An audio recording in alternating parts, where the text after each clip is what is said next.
Welcome to our last meeting of 2025. I can't believe this year is almost gone. It's gone by so quickly.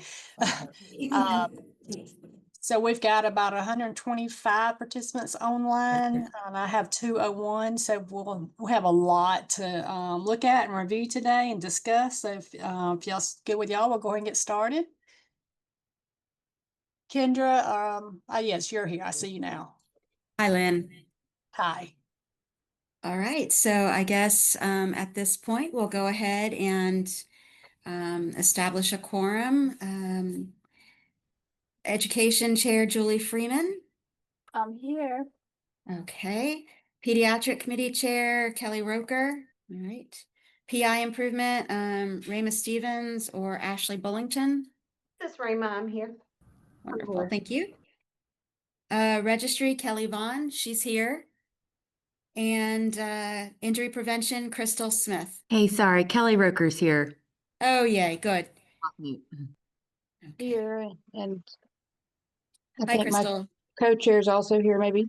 Yes. Wonderful, wonderful. Thanks, Crystal. So, Madam Chair, you have a quorum. I guess we can go ahead and officially call the meeting to order. Has everybody had a chance to look through the minutes from the August meeting? Can we have a motion? I make a motion, we accept the minutes of the August meeting. Thank you, Crystal. Do we have a second? This is Rachel. I'll second. Thanks, Rachel. So it's been moved and seconded to approve the minutes as they were presented, barring any discussion.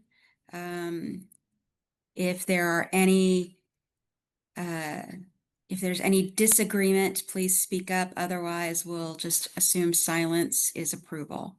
Okay, thank you. Minutes of the August meeting are approved. And are there any new members who are joining us today for the first time that would like to introduce themselves so we can welcome?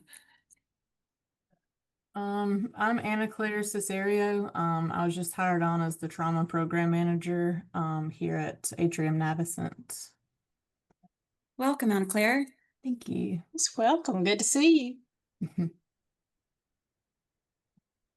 Well, you have a great team down there, so I'm sure it's going to be it'll be a good transition.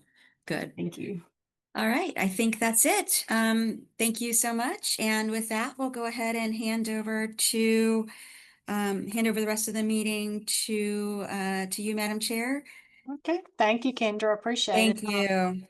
Just a reminder, Gabby had the QR code up at the beginning of the meeting. If you're just now joining, she also has the link in the chat. So make sure you click on that so we'll have your attendance. And with that, we'll go ahead and get started with our agenda. So first up is Liz with the Georgia Trauma Commission update. Hey, can you guys hear me okay? Yes. Hey, good afternoon. Welcome. Hope everybody's doing well. Just a couple of updates for everyone. The commission just posted our FY 2025 annual report, and it is 3 times the amount of pages that it has been in the past. It's like almost 40 pages. So I want to say congratulations to all of you, because we're only a 5-person team, so we don't do all that work. We rely on you guys, and you do the bulk of that. So we're so grateful for that, and we are going to have some nice printed copies, as we always do, at our November 20th meeting, because I feel like it's important for you guys to take this back and really tout the work that you're doing on behalf of the commission and all your individual staff, your trauma center, all your contributions that go into all the work that's done across our state, because you guys are carrying the heavy lift. So thank you for that. And please, make sure we'll have them at all of our meetings now, as we normally do. So it's great. It's a lot of good content. So encourage you to go on and take a look at the electronic copy at least, and then you'll have the opportunity to get the hard copies. Thanks for that. And then also thank you to the level 1 and 2 centers. We closed our readiness cost survey that will reflect the costs of the transition to the Gray Book and all trauma centers being ACS verified now. So we're really excited for that. And we had a preliminary call with Jessica. You guys know Jessica gets all the cost data and it's all secure, only her team. We only see aggregates, so we don't see what your center's data is. And Jessica, before she does testing with you, sometimes she has questions for us on, you know, what about this, what about that, et cetera. Just some things that she's maybe, you know, she's done this now with the exception of the very first readiness cost survey that was done. And I think we've now done, Gabby probably has the total number. I think this is at least our fourth one for just level 1s and 2s. You know, we did the level 3s and 4s based on 2029 data.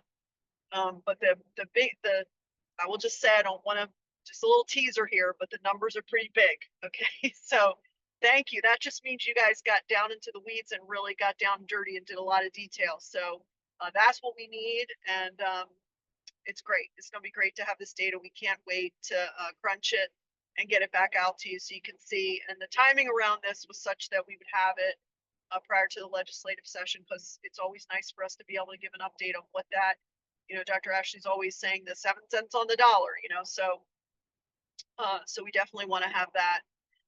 Some of you have noticed that your not readiness, your uncompensated care dollar amounts went down. And in at least one center, I actually think it was Navison, I think it was Dr. Ashley's center, the uncompensated care went down quite a bit. So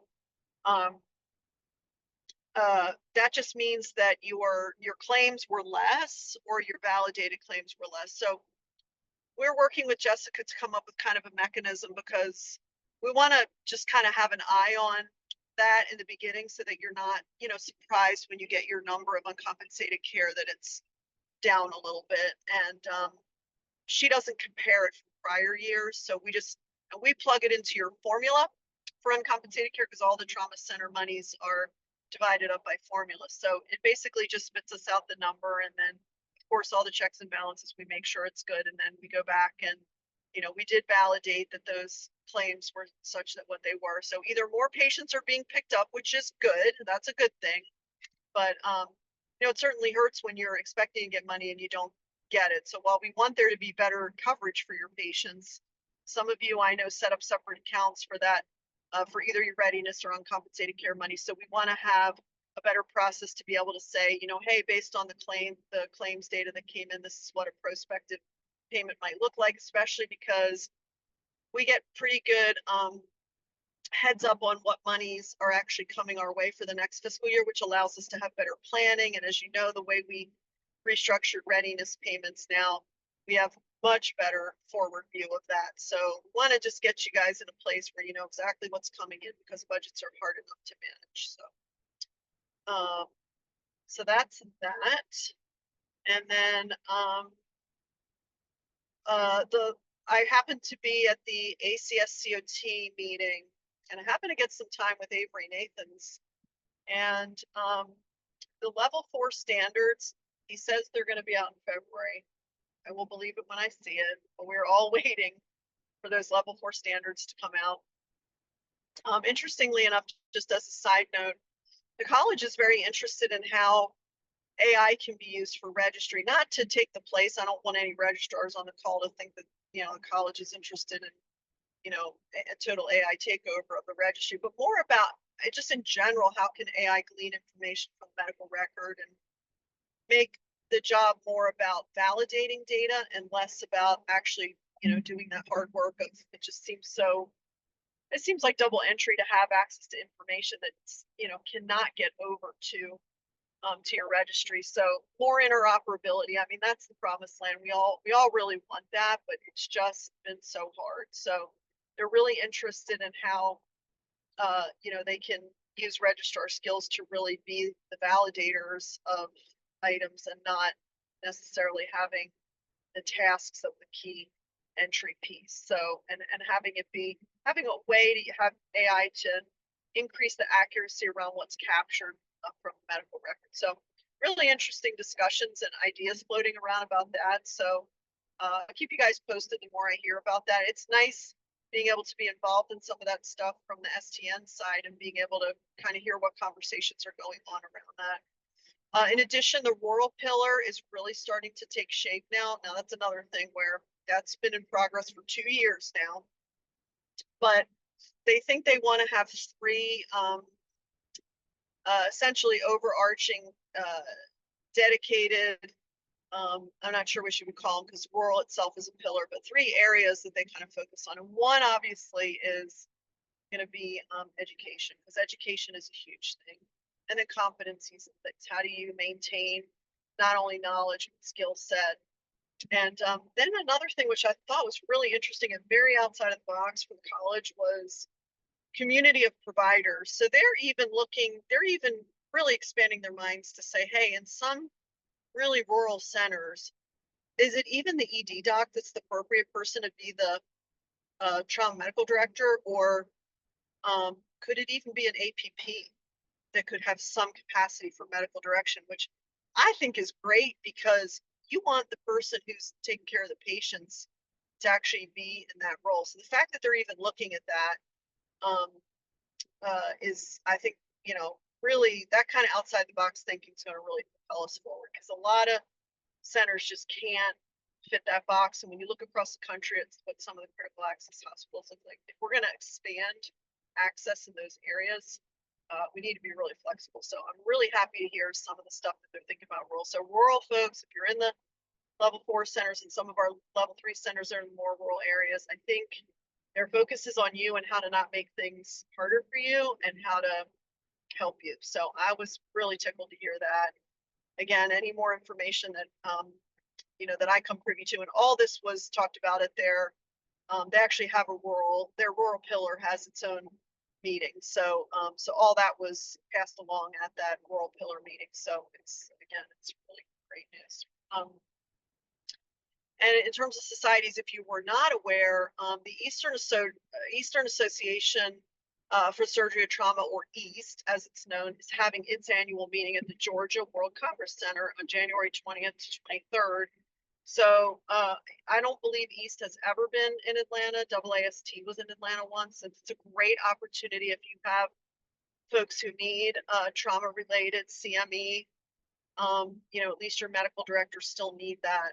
They'll be local this year, so it will be great to have them. A lot of great content, a lot of advanced practice provider stuff. So you have APPs, want or need trauma-related content. It will be a great meeting. And still some of few contracts, I think, remaining. And that's really all I have, unless anybody has any questions for me. And then happy to, I don't have the agenda in front of me, sorry, because I'm driving, but then I think you have some of my team members giving updates. Yeah. Thank you, Liz. So did you say the level 4 standards, Dr. Nathan said February they'll be out? Yes, he said that, Lynn, but they said Okay. that last year. Right. That is true. Well, we But can I wait. will say that we were laughing a little bit because there was one standard from the STN perspective that was supposed to change, and it didn't change. And we were told it was going to change, and he said to me that the standards had already been approved up through the executive. Everything has to go up through the top executive level through the American College of Surgeons. So think of Right. it as your trauma program living within your facility, and something that has to go past the C-suite, right? It's Right. like to quote him, he said, it's like turning an aircraft carrier. So, so hopefully, and they received an abundance of feedback. So I know a lot Oh, of good. you that are on this call participated in the feedback on the standards. So, yes, grateful for that, because they don't know what they don't know about your world. And I told him that, I know that you guys feel like it's not your wheelhouse because it's not surgically led, it's medicine led, but you are the ones that have to own this because no one else is going to take it over. So he agreed, and I really pressed him on, you need to have something national wise for the data that's being submitted, because people aren't incentivized to send you data right now because it costs money and they don't get anything back. So unless one of you have gotten anything back from the college, correct me if I'm wrong on that, but I said, I don't, what are you doing with the data? Because they don't get it. So they don't see the value in it. So I really, really pressed them for that. And they're looking for different things to do with it, but it's just such real ground to do something, and I wish they would, but we'll see. Well, once the rural pillar hopefully gets some legs under it, gets a little bit more developed, you know, maybe we'll see some things come out nationally. It would be really cool. Hopefully so. That would be great if so. Yeah. All right. Well, thank you, Liz. Thank you. So next up, we have Gina for the GQuIP update.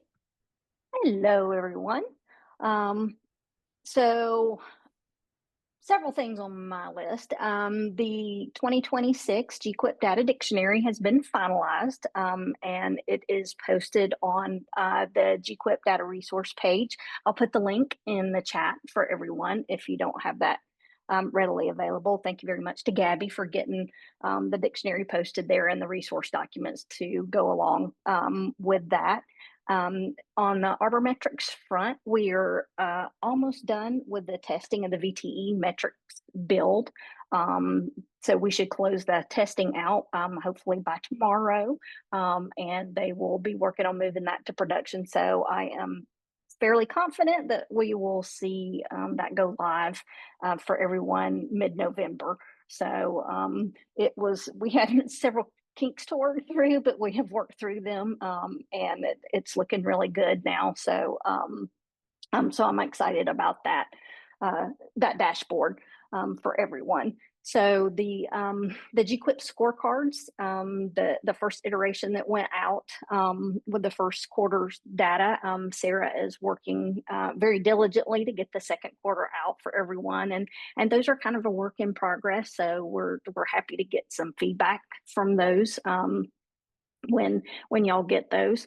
So y'all should be seeing them hopefully in the next week or so from everybody. And we had an opportunity to go visit MTQuIP, visit Michigan, and attend their meeting, which was wonderful. They have been such a great partner to us, and we learned that they've been pushing data to their group for years from Arbormetrics, to see things. So we're kind of on track with that a little bit. So so just let us know what if you have any questions, what may be helpful, and we'll be adding the VTE to that when that gets live. And then Dr. Smith and I have been doing some site visits. We actually yesterday visited Polk and Floyd and had a great time with that, and we've been to Henry, so we want to continue to schedule those, and really it's just like, how can GQuIP help the individual centers see what's going on, get feedback, and like, we have just enjoyed it tremendously, and we've learned so much, and it's great to see what's going on at the centers, how we can help the things that the centers are doing that's exciting. So if you want us to come take a road trip to your center, let us know. We're happy to do that and get you on the schedule for that. And then Dr. A.M. Chi has been reaching out to centers and spending some time virtually going over the Arbormetrics platform. And I've heard great things about those virtual visits, if you will, learning how to use that a little bit better for the centers. So I can share her email address. She's excited to do those as well. So I think those are the big things going on. We have the TQuIP conference coming up starting November 8th. That is right around the corner. So lots of exciting things going on. So I'm happy to take any questions. Thank you, Gina. Any questions for Gina? I just want to say I'm excited to see the VTE dashboard. I think it's going to be very helpful and interesting to see the results of that. Yes, it's been there will be one thing that'll be an ad a little bit later. So but Sarah's going to help me like build kind of a cheat sheet, if you will, or a guide to help when it comes out, to understand some of the things. But the age filters, will be like kind of an ad so you can exclude your pediatric patients from that. But that, that's okay. That'll be very close behind, but we wanted to go ahead and get, everything else up and running with that. But I think it's going to be very exciting to see. I agree. Thank you. Okay, if no questions for Gina, we'll move on to the RTAC update for Crystal Shellnut. Hey, Lynn. Hi. So we actually had our RTEC coordinator meeting earlier this week on Tuesday. So I'll kind of share the highlights across the regions. We did have a couple absences for that one, but I've got some fun updates on things that are going on across the state.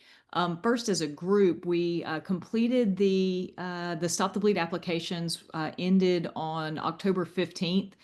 Probably a record application period for us. The coordinators are currently going through and approving and getting final numbers. But I know in one region, they received almost 40 applications for training and kits. So that's really great. We appreciate everybody sharing those flyers and to kind of help to get the word out. One of the things that we're going to be adding this next calendar year is a Stop the Bleed map that really aims to target that kind of other category of our law enforcement partners and fire, government agencies, things like that. So that we can really kind of look across the state and go, hey, where are areas that we really need to have better uptake, or we can do a little bit more kind of campaigning to ensure that they have those bleeding control kits available to them. So that'll be coming out hopefully in the months ahead. Hopefully kits will get ordered within the next 2 weeks. So we'll be spending the second half of November and December doing kit distributions and any training that needs to be pushed out before they deliver their kit. So that's exciting that we still have such strong uptake of that program. Next, I'll just go through the regions with just a couple of highlights that they gave us on Tuesday. So Region 10 completed in September. They had the first of their Classic City Educators and Providers Conference. One of the things identified in their educational needs assessment was the kind of lack of educational resources for instructors specifically. So they did a 2-day conference. They had an educator and provider track with, I think, 14 hours of continuing education credit that was available. Really well received, had some great speakers and a really good time. So happy that they've kind of committed to doing that as an ongoing thing, an ongoing resource for their region. Region 9, currently working on some really interesting pre-hospital blood projects. Coy Tippins is a relatively new coordinator, and that's been kind of a desperate need for his region. And so they're working on how can they create kind of these catchment areas for pre-hospital blood projects where several counties can collaborate into a single project and work on how we can get expedited blood to either the scene of an incident or to a rendezvous point while a unit's en route to the trauma center. So really great progress down there. We expect that they'll hopefully have a project up and running within the next couple of months, which is exciting. Region 8, Ben Witten. Ben's the one with all the 39 applications that came out of Region 8 for the Stop the Bleed period. So he's kind of got his handful with that. He's getting ready to go into his second meeting as a coordinator where they're working on the executive board and launching their subcommittees. They've also got a lot of interest in pre-hospital blood, like everybody across the state does. But they're working specifically right now on a training program for UTV and ATV accidents and some preventative strategies, whether that's injury prevention, and then also some training that can be pushed out to our EMS agencies specifically around that topic. They've had a significant uptick in the region, so they're trying to devote some training resources to that. Also working on a pop-up skills lab there at the emergency department based off of some of the data that Gina provides on what they're seeing in the region. They'll do a number of different skills stations there.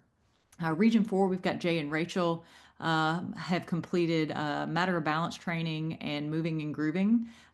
They've got Henry Night Out coming up and a 4-county mass casualty incident that'll be in November to do a large-scale training in kind of that area of the region. They've had several EMS agencies that have gone live with blood products. I believe it was 4. And they've had multiple transfusions already. So that's really exciting. In Region 3, we've got a new coordinator. Danielle stepped down, and we've identified a new coordinator that started this month, Steve Elmgren. Steve works for Grady for the Burn program. He's a great resource that we're happy to add to the instructor group. He's going to bring a lot of excitement and enthusiasm to some new projects, specifically around mass casualty training. Again, something identified in their needs assessment. And some opportunities to do some geriatric fall training as well. Region 2, Kyle Gibson, they had last month their 10th annual trauma symposium with more than 600 participants. Really exciting, excellent program. The GTC staff was there to participate in it, had excellent speakers, a full vendor hall, and just a really great day of some kind of collaboration and training. He's also had another EMS service that went live with blood products last month. So really exciting work there. And then Region 1, Scott Stevens. Scott's been focusing on burn training. That was a heavy focus from his needs assessment. They've had multiple classes that have been delivered across the region, continues with some of the Stop the Bleed programs, and is also working on a large-scale disaster drill. I feel like that was a lot, but that's the brief update that I have for you on the RTACs. Thank you, Crystal. That is a lot. It's always amazing to me how much our tasks get accomplished. It's always great. Thank you. I appreciate that. Yes, ma'am. Thank you. Okay, moving on. We have our OTCP report update, Marie Prose. Good afternoon, everyone. Thanks, Lynn. My first item on the agenda is to let everybody know that the 2024 Georgia Annual Trauma Registry Report has been completed, and the DPH Communications Department has approved it. We're holding on, waiting for that final PDF file to be released so that we can distribute it to you and to the Trauma Commission and post it on the DPH website. So we thank Dr. Danlin Liu, our trauma epidemiologist, for her hard work in putting that together, and the whole team in the Office of EMS and Trauma, because the document went through some template changes this year, which were kind of involved. So we thank everybody for their hard work on that document. The next item is for the OTCPE. Just to let everybody know, the form closes tomorrow for the fiscal year 2026 form, Q1. And so far we have received 28 reports out of the 36 that we are looking for. So that leaves 7 centers that have not submitted their report yet. So if you need a password or account reset, please contact me. I will be around all day tomorrow. The next thing is about the downloads. The downloads to the ImageTrend Patient Registry Central site. The data for January through June was received by all centers, and knowing that that was the first download for the 2025 data, we anticipated some error messages. And so we have been working with ImageTrend to correct the ones that ImageTrend can correct on our side. And an update was installed Tuesday of this week to correct those.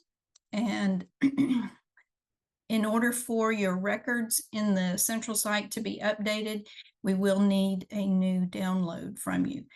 So that new download can wait until you're ready to send your December download. Unless you already have your January through September records finished, you can go ahead and send those in. The next download, as I mentioned, is due December 3rd for the January through September records. And there was one really significant error that we found in the downloads from 11 centers. And I'll be reaching out to those 11 centers to make sure that you are aware of this issue, and you're going to need to contact ESO about the error so that they can update your system and the download schema that you're using. what happened is your system is trying to send the old AIS 2005 version of codes. And for 2025, all records must be using the AIS 2015 codes. So ESO is able to assist you with that. This is important because when the records are coming into the image trend system, the NTDS algorithm is marking your records as not meeting the NTDS criteria. So it's really important that we get this error corrected on your side so that the records can download appropriately to the Office of EMS and Trauma's Image Trend Central site, and also avoid any potential issues that might come up with your downloads to maybe GQuip or TQuip. So I'll be in contact with you 11 centers. Let's see. I wanted to point out something that we do behind the scenes, and every year or quarter, Gina and I work together and compare our record counts. So I wanted to share a little good news with you. In the 2024 data, we compared our record counts for the NTDS equals yes and state equals yes records, and we were only 230 records different. So that is a great success. And this also emphasizes the need to correct the AIS version and other errors that are seen in the data on the image trend side so that we can narrow that gap.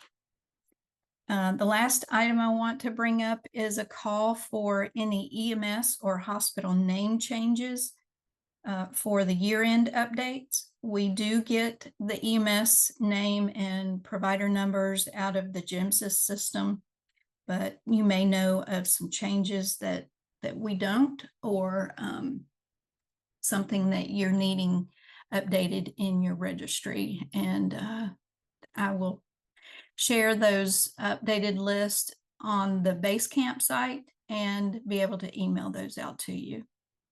So are there any questions? If not, I'll turn it over to Stacy.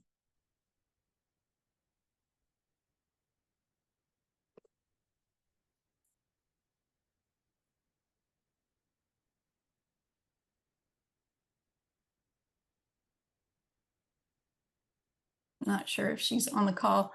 There we go. Oh, there she is. Was clicking unmute, but it was like it was frozen. Good afternoon, everybody. Just a couple updates for y'all today. I want to start by congratulating Northside Gwinnett and Fairview Park for their ACS verification and state redesignation. I know some of this has already been mentioned in other meetings, but I cannot officially congratulate until we have all the letters and all the documentation in your file at the state. So congratulations to those two centers. A huge thank you, and your hard work and dedication is truly appreciated for the trauma program of Georgia. The next thing I wanted to talk about was the OTCPE. I wanted to thank everybody for being flexible with the new questions. I know the VTE question threw a little bit of a curveball, but I appreciate the collaboration with the other centers, registrars, PI managers, and program managers that kind of work together to share how they got that documentation and information for the report. And with that being said, we did meet with Gina, and as Gina mentioned, GQuip and Arbormetrics will have that data easily accessible in Arbormetrics, and we hope that that rolls out in November as planned. And if that's the case, we're going to shift that question in the OTCPE, and it will be more driven on our centers reviewing their GQuip scorecards, or something to that effect. So everyone's staying on top of their PBPs. So Q2 OTCPE, it might be the same exact question depending on Arbormetrics and how all this works, or we're going to adjust the question just to reflect the GQuip scorecard. And we will not look at your scorecard. You don't have to upload your scorecard. It would just be more of a yes or no. Have you reviewed it and are you implementing processes or changes within your program? Something similar. And the last thing going on with OTCPEs, Q2 will be in January, so we have a little bit of a time. And like we said, some people are still wrapping up their Q1 OTCPE. So we staged out questions so it wouldn't be huge OTCPEs every quarter. So 2 questions that will fall onto Q2 is just going to be about disaster drills and emergency preparedness, and it's more of a yes or no question. And then the pediatric readiness will be on that one. And then how you're utilizing TQuip data in your center. And that's all I have. Are there any questions? Stacy, this is April. I just want to add a little just extra information there. I know everyone is prepared to go to TQuip this year in Chicago, and I do just want to announce we've been a little delayed in trying to figure out if we were going to be able to go. But as you all know, with federal budgets and government shutdown, our travel has all been suspended and only allowed for regulatory duties. So we are not going to be at TQuip with y'all this year.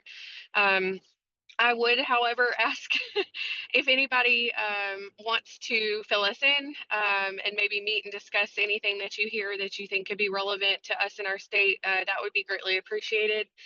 We're going to miss connecting with all of you, and just let us know what we miss.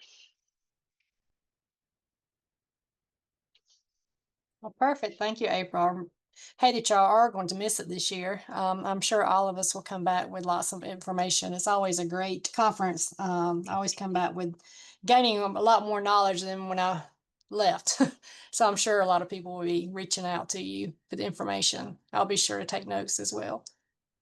Thank you. Yeah, we're in a very awkward time right now with, government funding. So bear with us.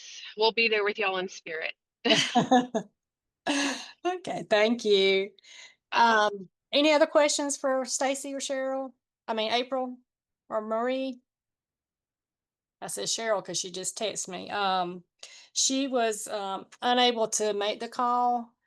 So she just wanted me to share with everybody that they do have 10 new grants out, and each grant is worth for $10,000, kind of like the grants that they did last year. There's more details on their website at georgiatraumafoundation.org, and that Georgia is spelled out, Georgia. And the application deadline is November 30th. So just reach out to her if you have any further questions. Go to the website and for the other details. And those are some great grants. I know we've was awarded one last year, and it's been very, very beneficial for our region. I encourage everyone to apply for one and do great things. All right, so moving on to our subcommittee updates. First, we have education with Julie. Hey everybody, so a bit of a video update from our game. So we continue to, since Cheryl's not on, I'll just kind of reiterate that we continue to partner with the Georgia Trauma Foundation as far as providing opportunities for rural courses. So that means if you're looking for an opportunity to host, potentially grant funded by them, and or teach throughout the state, that would be the person to reach out to. So feel free to reach out to Cheryl or me if you have any interest in being active in that group. They have a bit of a database that they use to provide those courses. As a reminder, that's also the point of our subcommittee.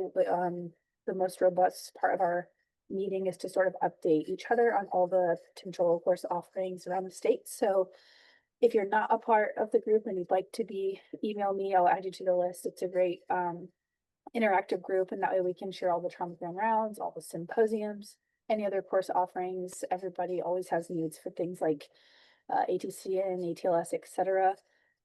Lynn's going to discuss it in more detail here shortly, but the larger group completed a education needs assessment. And for me, it just pointed out how great and important our little subcommittee is, because a lot of people did report that what they're looking for are things like ATCN, TNCC, ENPC, things like that, that most centers, small or large, are offering on a regular basis. But also one of the big sort of feedback requests were things like MCI tabletops and drills and those types of things, pre-hospital education. This is my call to don't forget to engage your local regional RTAC coordinators and your regional healthcare coalitions. Kind of in conjunction with RTAC, really excited to say they're going to start attending these subcommittee meetings too. And I think a lot of us are trying to do the same thing. So starting this month, they'll be attending our meetings, and we had great involvement at the beginning of this month. So I'm really excited about that. That was just kind of one of my personal goals, and we all sort of aligned up perfectly. And that way we can use resources that already exist for, minimal or low cost to reach everybody pre-hospital and beyond. And our big goals at the beginning of the year are still ongoing. We did acquire those STN modules, thanks to Liz and Lynn and Kendra and crew. So that is completed. We continue to focus on increasing rural education, of course, and increasing those trauma certified nurses. So that's a continued effort, but I will absolutely put my contact email in the chat if you have any interest in joining the group or asking about any of those educational opportunities. Reach out, and that's it for me. Thank you, Julie. So as she mentioned, the education needs assessment that was sent out, Gabby sent out to everyone back in September, rating what educational needs that each center needed, so we could come up with an education budget.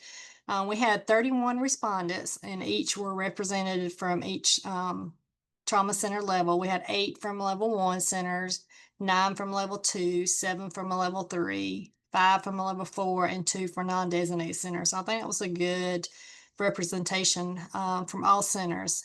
So the top 3 that everyone voted on was the topic course, the optimal course, and then the injury prevention course. So we all got together and figured out how much it would cost for each. So the optimal course, that's for TPMs and TMDs as well. The max for that is 75 participants, and that will be an in-person meeting. We would like to have that prior to the winter meeting, and the total cost for that was $52,500. And then prior to the summer meeting, offering the topic course, and that's in person as well, with a maximum participants of 40, and that's at 28,000. And then the injury prevention course, it is a virtual 2-day course, offering that sometime in 2026. The maximum number for that is 25 participants, and the total is $10,607. So the grand total for all 3 of those for 2026 is $91,187.50. So we would like to do that for next year, and then year 2, offering the rural topic course in person prior to the winter meeting, and then adding a trauma registry course. I believe Kelly Vaughn, correct me if I'm wrong, but we did the ICD-10 and the AIS course. So the other required course for ACS is a trauma registry course. And this is a one-time course for all registrars. But that will be an in-person meeting as well, with a maximum participants of 30. And the total for that's a little under 16,000. So what we came up with was asking for 2026 from the Trauma Commission would be the $91,187.50 for those 3 courses in 2026. And then next year we'll go back and ask for the rural topic and the injury prevention course. The trauma registry course. Or if we decide that the trauma registry course is not what's needed by most registrars, then we can add, a different course or whatever is needed. Any questions about that or any discussion? Well, I guess we have to make a motion. We have to approve this, right, Liz? Hey, Lynn, yeah, one thing I was thinking about when we talked about you guys prepping this is I really wanted it ready for 27 because we already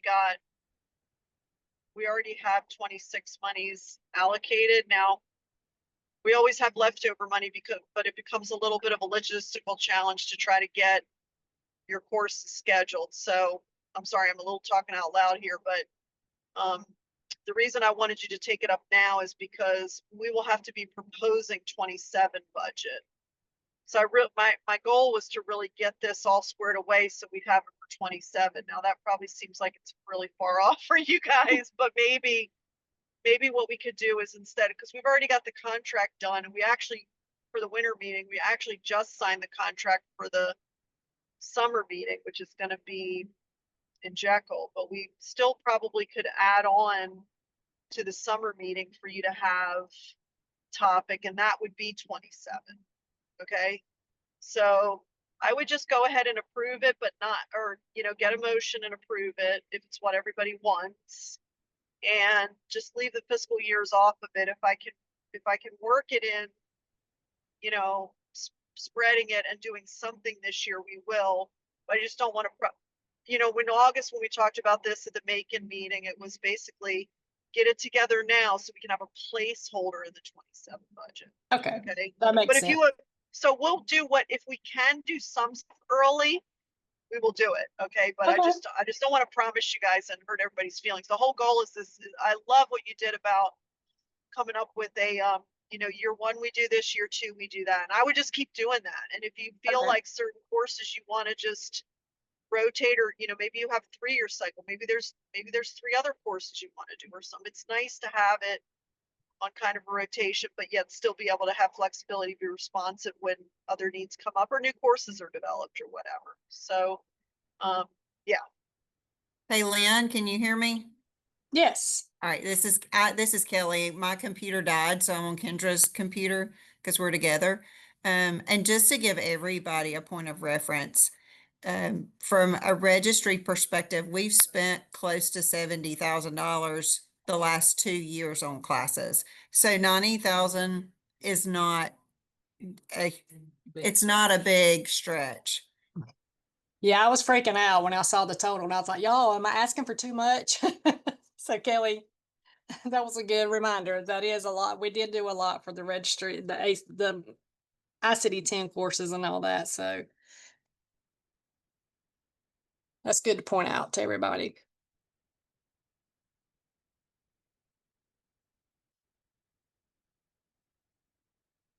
So do we have a motion? I'll make a motion. It's Kelly. Okay, thank you, Kelly. Do I have a second? I'll second. This is Ashley Bullington. Thank you, Ashley. All right, any discussion? Can you actually state what the motion is, just so she has, Oh, just so sorry. Gabby has it for the minutes? That's okay, Kelly, if you want to state it to approve. Do you guys have a document? I'm still driving, so I'm not looking at it, but you can say. Lynn, will you restate it because I don't have it in front of me? Yeah, so just keeping the fiscal years off of it, we will, the motion will be to have, I'm not even sure if we need to say the courses or not. We plan for an optimal course, topic course, and injury prevention course for a total of $91,187.50 for year one. I say we bump it to 90, 95 or 93, or let's just even it out. Let's say 95. Perfect.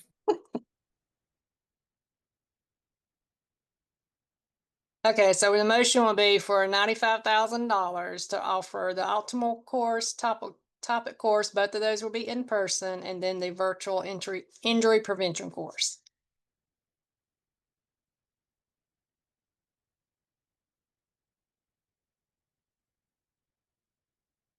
So any discussion?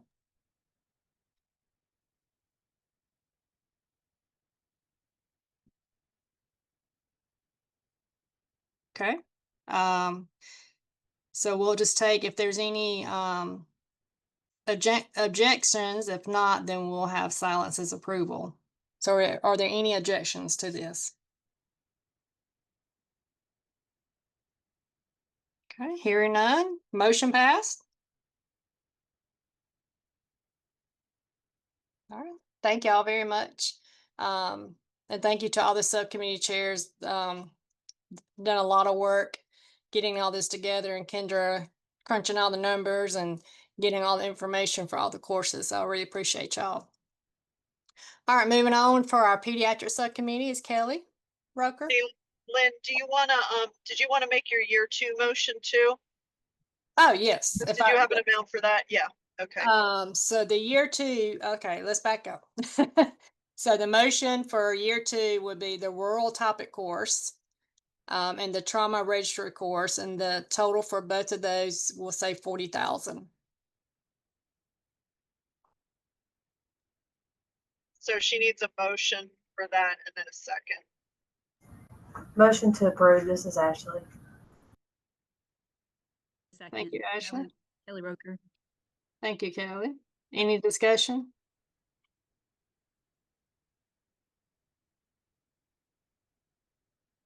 Okay. Any objections? Okay, hearing none, motion passed. Thank you. Okay, Kelly Roker for Pediatric Subcommittee.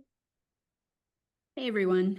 We'll talk first about the pediatric transfer one-page reference that is completed. So this project is a spinoff of our pediatric transfer toolkit that we're working on, which is being rolled out in phases. With our first phase, we created a pediatric transfer document at the request of GTCE and the commission to mirror the adult transfer one-pager. It's called Indications for Pediatric Trauma Patients Requiring Rapid Transfer to a Pediatric Trauma Center, and everybody should see it on their screen.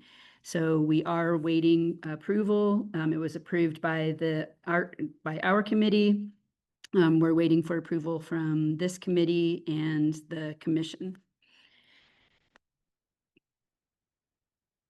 We created this to mirror the adult one. And then what you'll see next is our pediatric resuscitation document.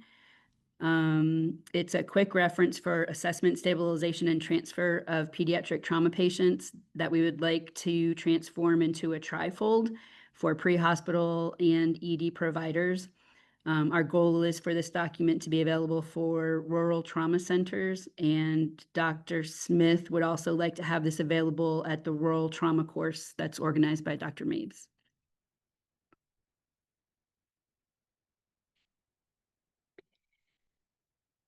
Our next project is our EMS Safe Transport project. So we're continuing to collect data. The QR code is still available if any centers are interested in helping collect information on EMS crews who are not transporting pediatric patients and age-appropriate safety restraints. This committee is also willing to provide EMS agencies more education and resources on safe transport. This is the PowerPoint that we created. I did just attend Crystal's education on EMS safe transport. She's Region 5, I guess, is also doing a project around safe transport. So I don't want to work in a silo.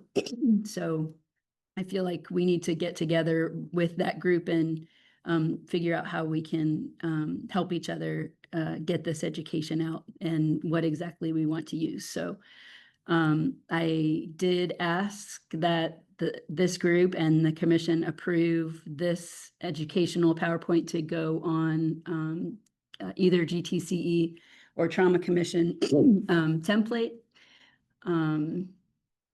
So if we can get it approved to go on those templates, then we can work it out with Crystal, how we want to roll out education beyond Region 5.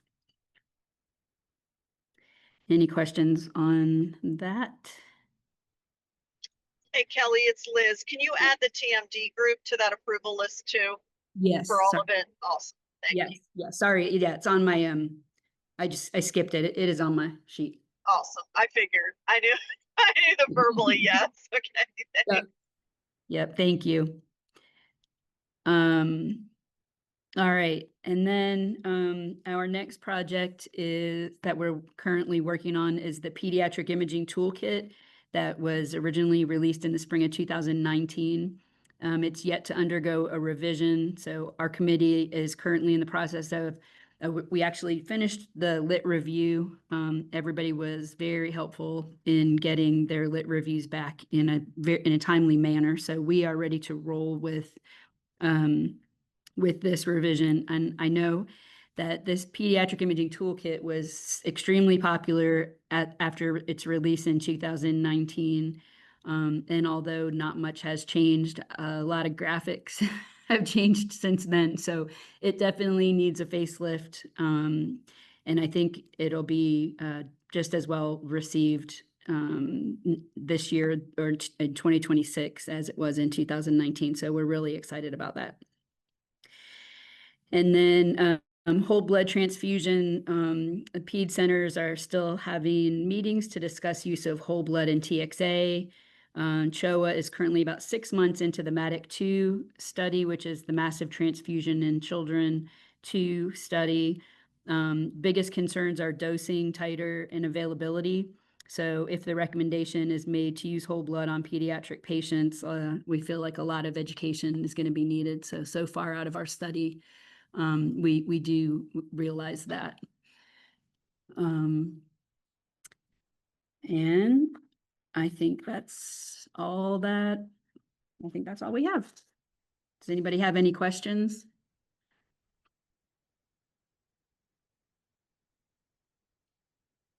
Thank you, Kelly. So we need to vote on those 3 documents that you shared, correct? Yes. Okay. Yes. So can we get a motion to approve the pediatric GTC indications for pediatric trauma patients requiring rapid transfer to pediatric trauma center poster? The quick reference for assessment, stabilization, and transfer of pediatric patients, and then the safe transport of children, pending putting that on the GTC template and providing education. This is Rayma. I make a motion that we approve this. All the documents. Thank you, Rayma. Do I have a second? Second. Thank you, Kendra. There you go. Second. Any discussion? Hey, it's Liz. On the indication for pediatric patients requiring rapid transfer, if Kelly, if you're okay, I'm going to take a little creative license with that, with our folks who do that for us to, I love that it's in the same template as the adult one, but I want to make it look a little bit different so that when, maybe coloring or something, I have to talk to them about how to make it so that it stands out. So when they're panicked, when they have a sick kid, they're not like, oh, where's that other poster? You know what I mean? Yeah. So we'll figure out a way to make it have its own little flavor so that it kind of stands out. 100%. These were a bunch of nurses working on this, so feel free to have your specialty crews do what they do best. You fit the template beautifully, so thank you for slimming it down to make it fit that. So awesome. Thank you. All right. So are there any objections to approving these? If not, then we'll take silence as approval and motion pass. And thank you, Kelly, and your group and everyone that worked on all these. I know it was a lot of work and it looks great. And I think it'll be very helpful for our smaller centers, rural centers to have that information. So great job. Okay, next up we have our process improvement subcommittee update, Rayma. Good afternoon, everybody.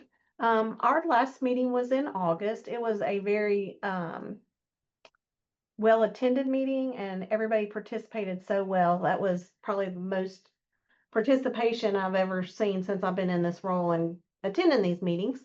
So I thank everybody for that. We shared a lot of documents. Well, not a lot, but we did share some documents. I still owe them to some people to email them to you, for people to try and maybe work them into it. What we're working on is a toolkit for PI coordinators for using PI tools and helping everybody with their process and how they can do it better. And I think we all are always looking to do it better. Suzanne did create a Teams page for us. The only issue we're having with that is some of our facilities are blocking. Like I have it, it shows up on our system. I can't access, like I can't type anything, I can't put anything in it. So that has to be a system issue on our end, I'm thinking. So more work to come on that. We do plan to have a meeting in November after TQIP to continue to work on this stuff. So be looking for an appointment on that. It's just a continued work in progress to try and get these documents, share them with each other, even improve the documents on what other people see on something you may have. We want to work on some loop closure because that was one of our big things that people said was their biggest not necessarily an obstacle, but kind of what they didn't feel comfortable that they were doing it great. So more things to come on that. Ashley, did you have anything to add? No, I think you covered it all very well. Thank you, Rayma. Absolutely. All right, thank you, Raymond. Great work. Looking forward to seeing that. That's going to be very helpful for our PI and trauma managers as well. Group to have that. All right, next up is Kelly Vaughn with our registry. Hey, y'all, I'm still on Kendra's computer, so I apologize. Our registry group met last week, and the two things that I just want to report out, we did have our registrars and those that were interested complete the advanced or basic ICD-10 courses. And so just as an FYI, 114 Georgia, either registry, PI, trauma program managers attended these advanced and basic courses. So I think that's huge as far as education and helping to make our data clean, which is what we're all striving for in order to move the needle on quality of care. You know, our data has to be accurate. So I'm super excited about that, and I appreciate all those who took the courses. The other big thing that we have been working on since May and has finally concluded has been the registry software demos. So just as a quick recap, there were 5 software systems that we reviewed. It was ESO, ImageTrend, Juniper, NQS, and V7. From the registry subcommittee group, just to give you a perspective, we have about 160 to 175 people attend our meetings. There were 35 of us who reviewed these 5 different systems. Out of those, we narrowed it down to 3. It was ImageTrend, V7, and ESO, and we split into smaller groups and reviewed all of those staff members or registrars. We had TPMs, registrars, and PI nurses on each smaller group reviewing each system. Everyone submitted feedback, pros, cons on the abstraction piece, the report writer piece, and the PI piece. From that, just to be honest, I threw it all into ChatGPT and it created this fabulous report.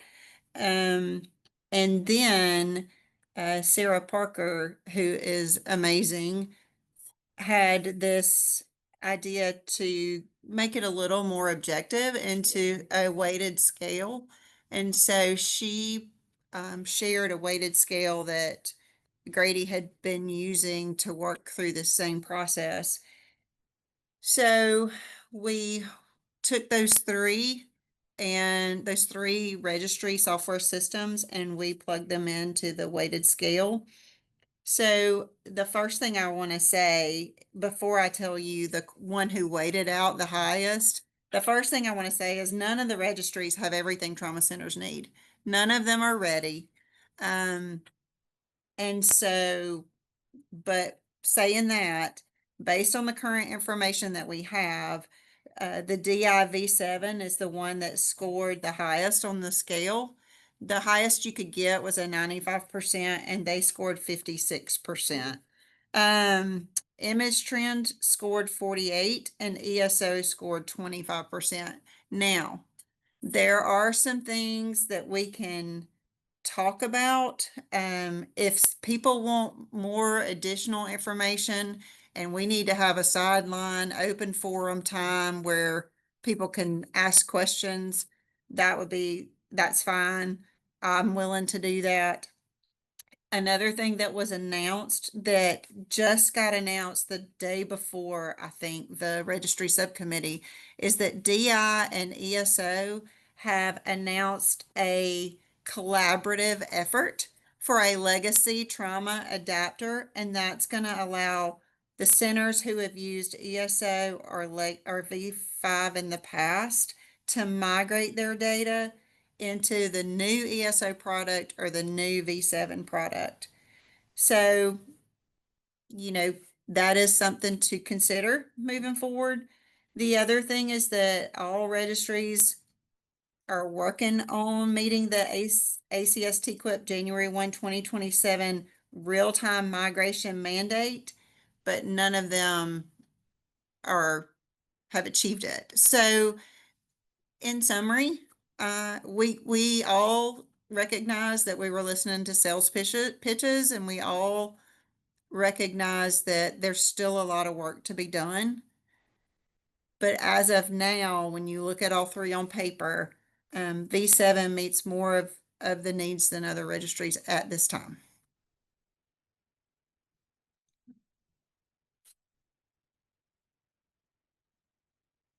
Anybody have any questions? Does this mean that we will be going with ESO V7?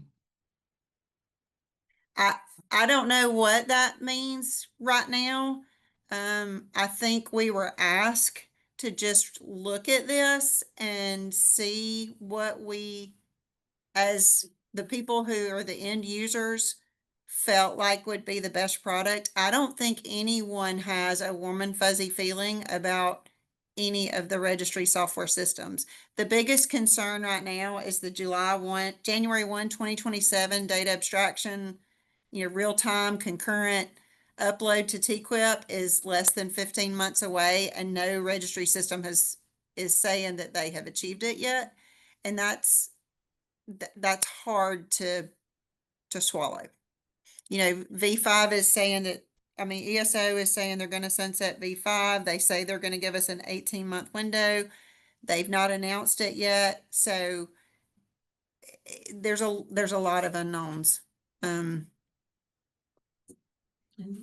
I'd love to add just a quick comment from the Grady perspective. We have reached out to TQIP and shared with them our concerns, as you've outlined, Kelly, and this anticipated sort of sunsetting of the interval data submission process. They have not officially announced that they will sunset that interval data submission process on any given date. And I think they are open to seeing how this test of the API, like rolling data submission process, goes.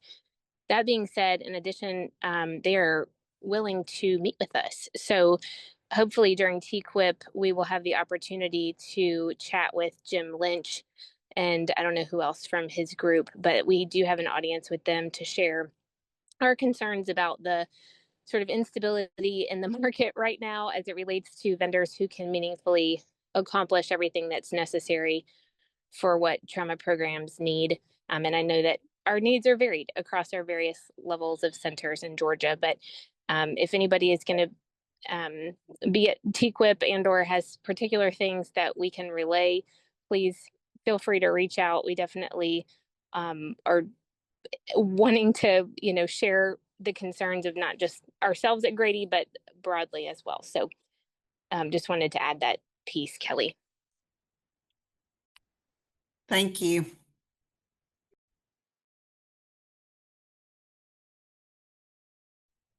Thank you, Kelly. I know that was a hard lift for you and your team to go through all of that. So we do appreciate you. I know it's very time consuming as well. I appreciate the feedback. I agree, Lynn. This is Liz. Thanks, Kelly, and to all of the folks who took the time to really go through all that. And I'm floored by the fact that your maximum possible score was 95%, and the top scorer couldn't even get halfway there, barely. That's a little concerning. That gives you, that's the state of the state right there, I think. So Exactly. interesting. Yeah, agree. All right. Crystal Smith, injury prevention. Good afternoon, everybody. I hope everybody can hear me okay. We can. Yeah, thumbs down if you can't. I guess we'll start with just special events. I know I missed the August meeting, and I appreciate Justin and everybody else for kind of filling in the gaps there. But going back to Stop the Bleed a little bit, of course, we had our back to school training blitz, and appreciate all of those that are on the call that helped bring that to life. We will have another one for our winter blitz in January, and of course we'll do one in May as well. So if anybody ever wants to join into that, you're welcome to. So we had 1,382 post-course submissions just from the live webinars. We did have a couple school systems that had some connectivity issues, and we arranged for them to have a video copy or a link to one of the recorded sessions, even though it just, it's not as good of it as it is when it's live.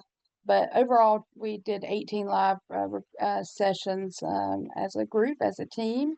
86 of Georgia counties were in attendance, with 84% of them coming from Georgia's rural counties. And Region 8 kind of won the day down there in our southwest corner, which is wonderful news. We averaged about 77 participants per session.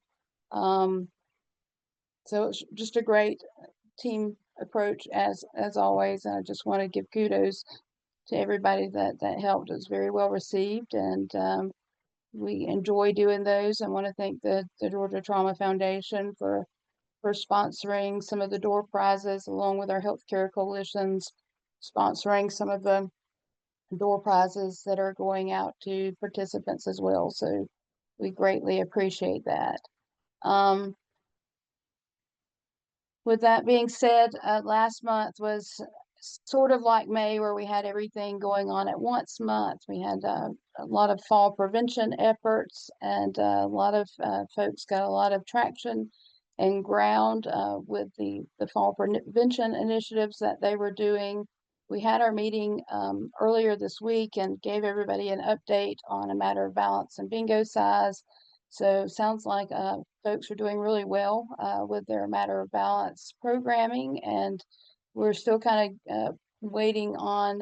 So we did get word from the Trauma Commission last week that the check for the bingo size of the fall prevention funding for GCTE was cut. So hopefully we'll be able to get that up and rolling. But we gave folks options. So in case you weren't at the meeting, if you have facilitators that were trained facilitators under our last cycle, bingo size basically grandfathered you in to teach.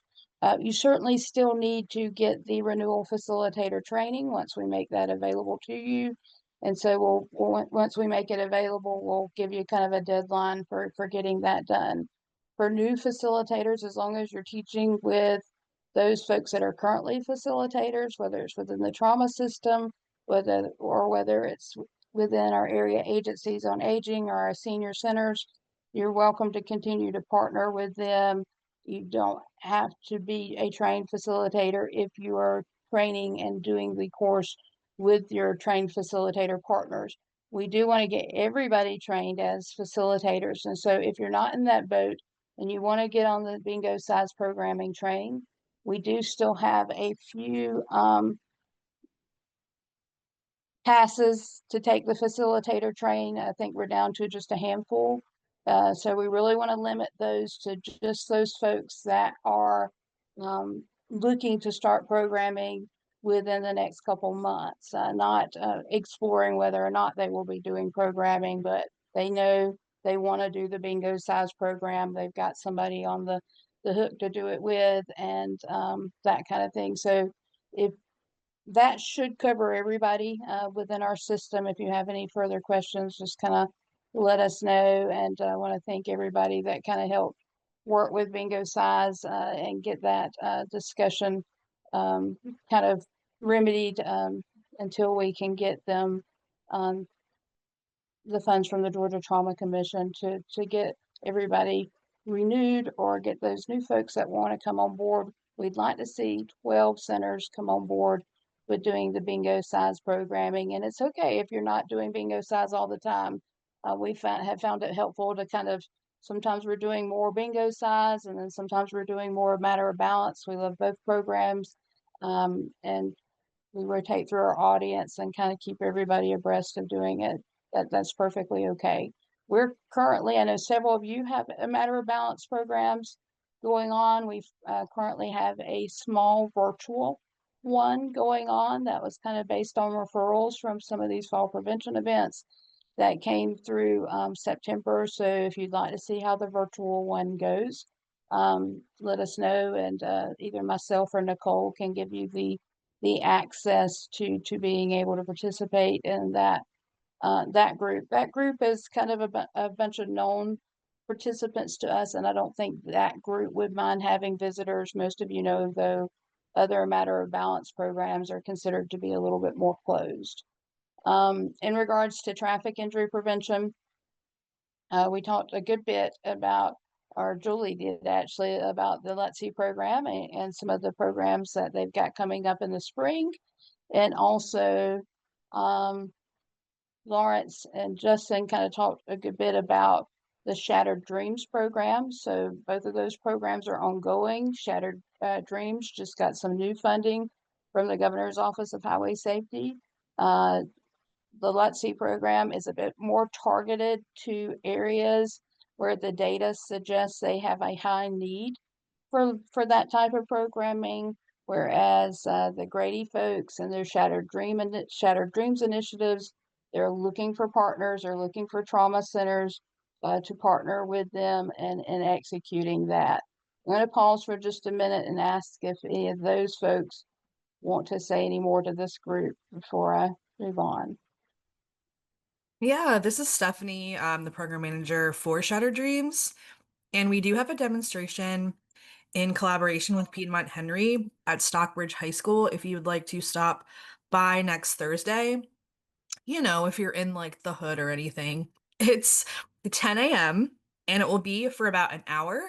And you won't be able to miss it as soon as you get into the school. It'll be on the left-hand side. And so, yeah, if you're around or if you want to come hang out with us, it is at 10 a.m. Stockbridge High School. And I'll put my email in the chat if you guys have any questions or would like to partner with us. So, and that is a 2-day event, or basically a day and a half event. The students actually do it overnight with your trauma team at your trauma center. So again, if anybody's interested and has some schools that they've been working with, that would be a good host site for that. Reach out to Lawrence or Stephanie, and they'll get you kind of tied in. We also talked about firearm injury prevention, suicide prevention, child abuse prevention, again, with our intentional injury and self-harm group. Obviously, last month was a big month for suicide prevention and mental health initiatives. So thank you for all of you that were involved in those events. And beyond that, again, we want to thank everybody that came through and participated in the webinars that Kelly mentioned earlier regarding the Region 5 Ride Safe initiative. And I hope Kelly heard in the webinar, we give her all the kudos for opening our eyes specifically to the limitations of the education that we've been giving in the past. We've always been very passionate about pediatric safe transport. Here in our region, we've actually always included that as a part of our pediatric trauma symposium. We've got pictures of our own children, and my child's now 17 years old, where we were doing outreach education on pediatric safe transport, and would have our own children in those pediatric restraint devices. But with all that being done, we realized through Kelly Roker and her data collection initiatives and our own regional data collection initiatives that there's was definitely a lot of limitations there. That while we weren't necessarily completely on the couch, we definitely needed to fully get off the couch and really challenged our EMS agencies to take ownership of that, and have been very, very proud of all the EMS agencies and how they have taken the bull by the horn, so to speak, and really are starting to turn the tide, at least in this area. I want to thank also those of you that are not in our region that participated in that program. Emily and her team did a great job, and they were actually the first agency that participated and got 100% of their 100% of their staff trained. And so kudos to Emily. But through that program, we're looking at probably already having about 350 folks trained, but again, they're trained at the agency level by their trainers. And we just appreciate you supporting that initiative, whether you realize it or not, and kind of opening our eyes to just how bad the data was. So thank you for that.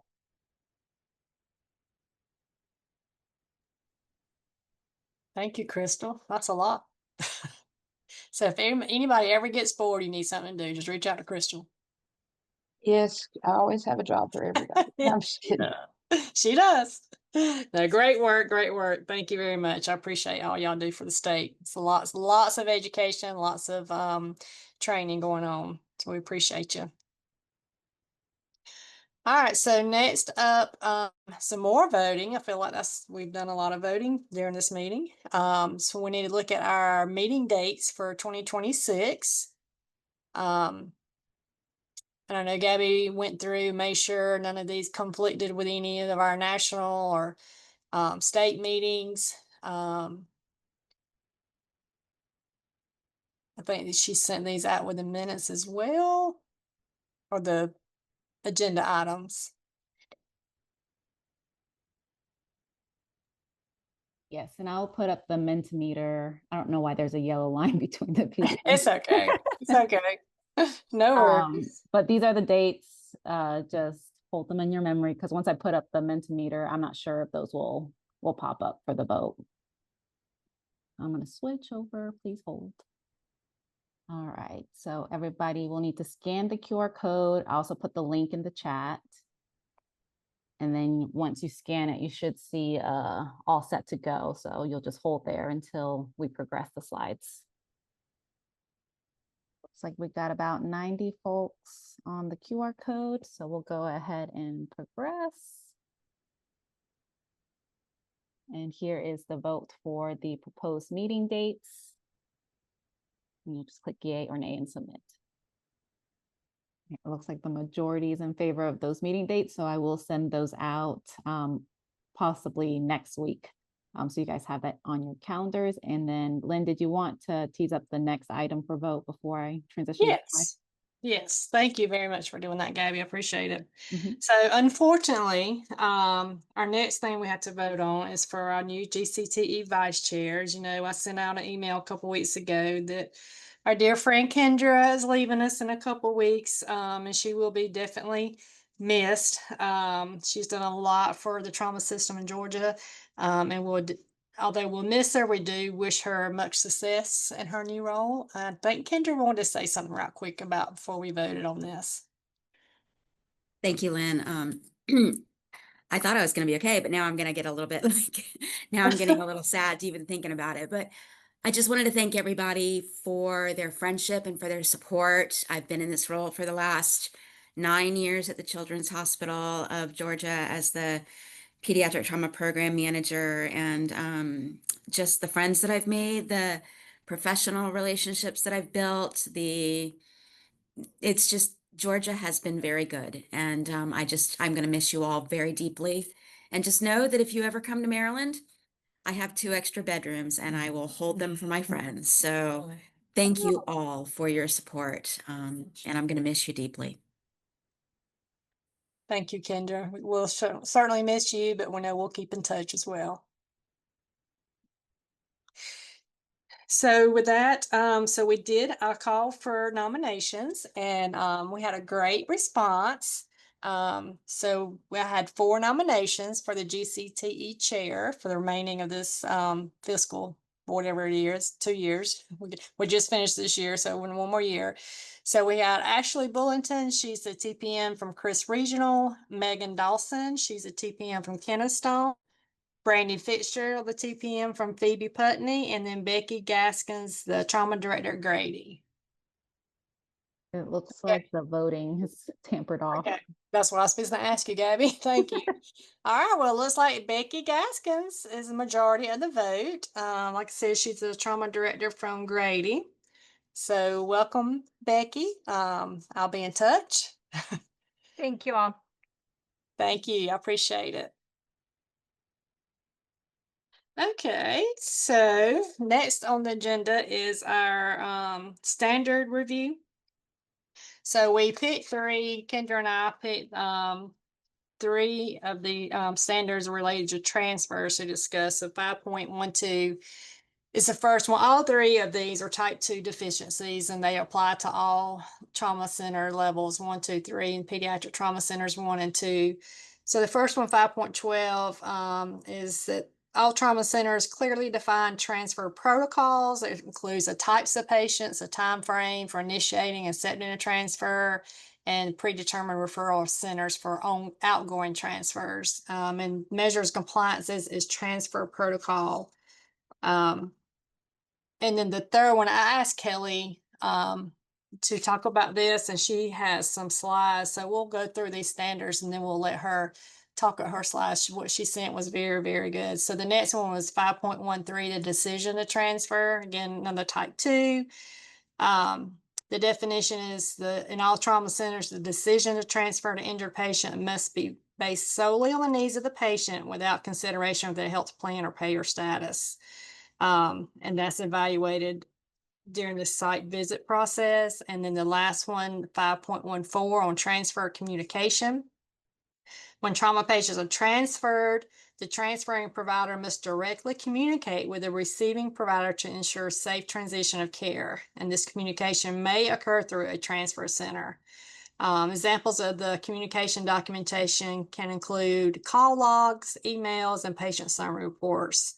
And that again is evaluated during the site visit process. So like I said, I asked Kelly Kelly Vaughn, if she would talk about how her center meets these standards. And she sent some lovely documentation. So I'm glad I already have it. So I'm going to steal some of it. So Kelly, if you want to talk about. Yeah, I'll go.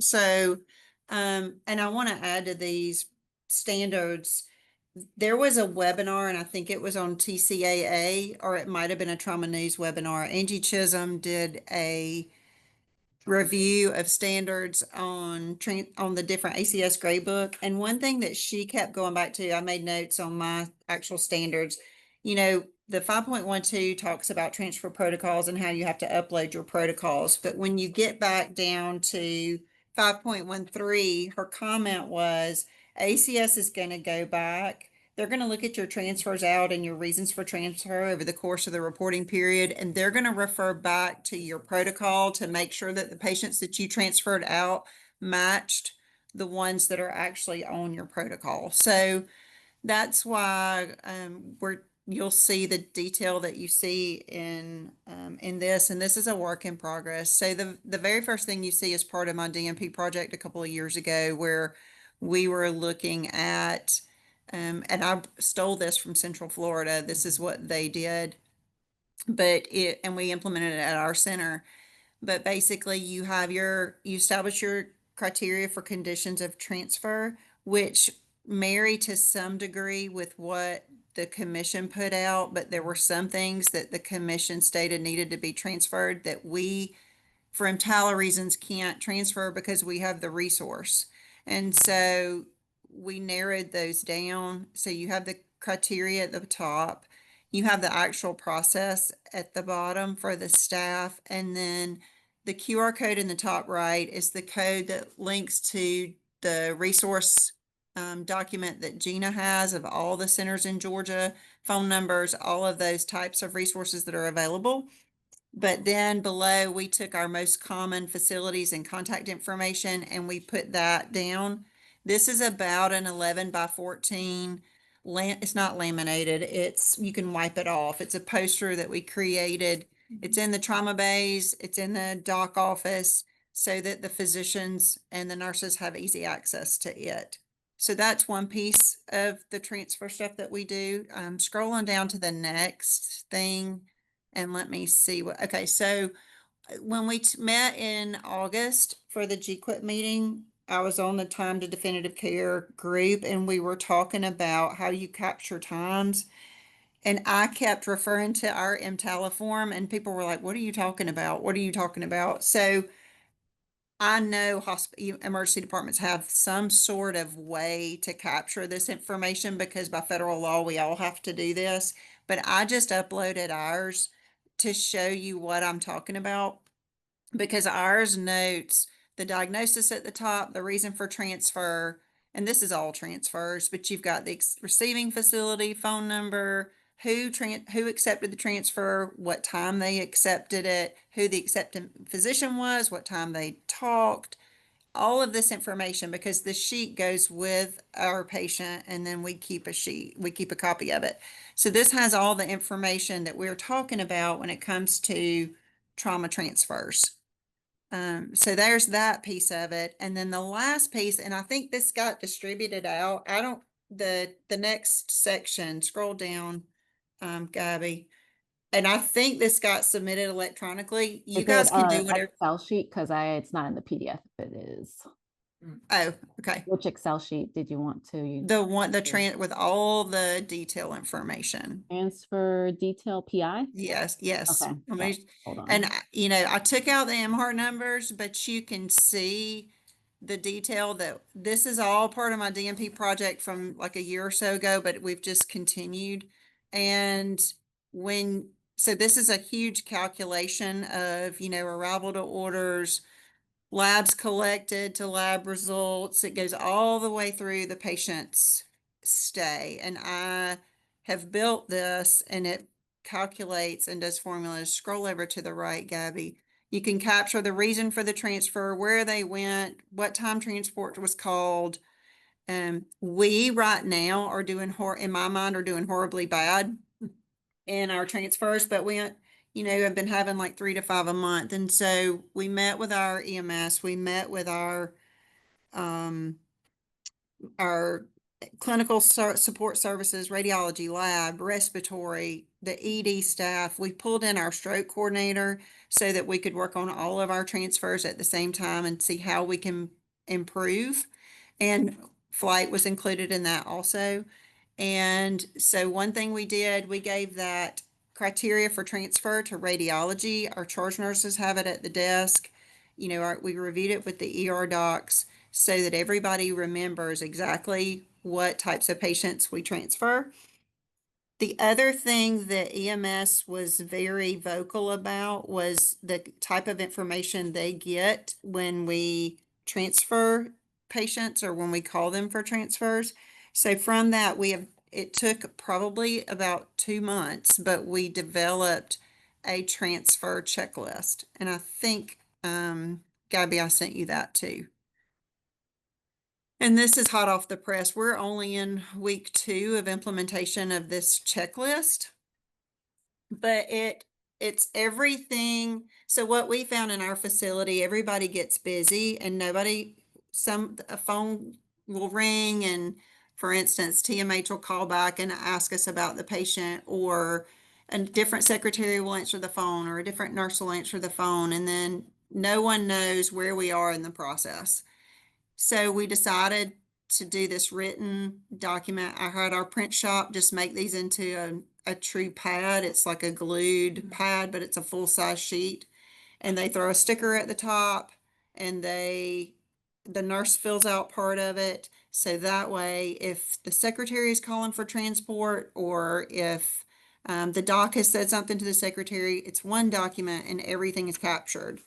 So we just started using this a week or so ago, and I talked to we had 2 transfers out this weekend, and I talked to the to the secretaries on Monday or Tuesday, and they love this thing. So I don't have a lot of numbers to prove that it's effective, but it's another shot at trying to improve our times.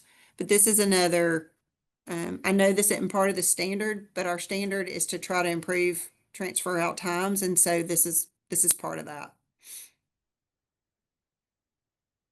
I really like that as well. It's like you said, there's so many different people working that could be working on one transfer that kind of keeps everybody on the same page. What's been done, what's lacking.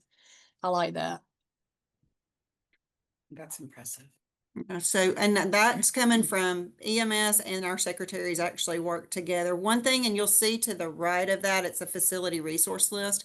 The secretaries were asking for, what do we do when we have, like, where do cardiac patients need to go? Where do stroke patients need to go? Where do burn patients go? So that's a work in progress, because depending on what type of transfer it is, they want to know where to start calling. And that's just a work in progress on my part. But anyway, these are just resources, of course. Just remember, if you if you're using the Excel spreadsheet that I did, clear all that data out, please. I did take the MR number off, but there's quite a bit of information there. So from that, we are establishing our benchmarks for our times to transfer. That's great. Yeah, I love it. I'll be utilizing that, and I promise to clear all that out. That's impressive. That is very impressive. Thank you, Kelly. I appreciate that. Anybody have any questions for Kelly? And thank you for sharing for all that with all of us, so we can steal it. And you're right about ACS looking at, what you transfer out and why. So we just had our survey, and that was one thing that our surveyors really harped on, was our transfer outs. Because our orthopedic surgeons are at different levels. So one may do this, but the other one may not do that. So, they had lots of questions about that. So all that's great documentation to have for your survey. Well, thank you. This may be one thing that we truly are working on, but there are plenty other standards I'll be reaching out and saying, how did you do this? Because we're struggling. Yeah, we all do. Because there's a lot. Does anybody else have anything else they'd like to add for these standards on transfers? Any additional information that you'd like to share?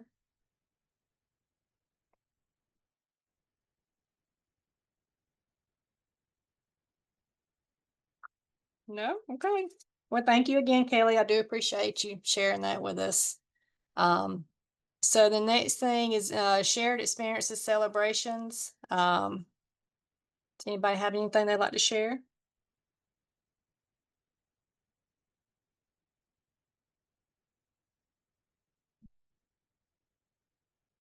Oh, we've had a lot of people drop off since the beginning, so.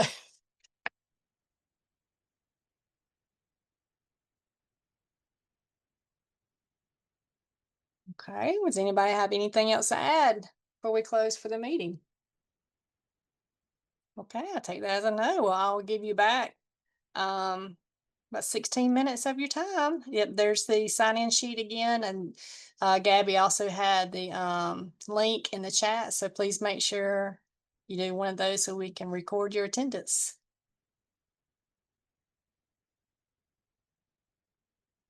So would anybody like to motion to adjourn? Move to adjourn. Kelly Thank- Roker, second. Thank you, Kelly. All right. Thank you, guys. I appreciate all your support and with this meeting, and we'll see you next year.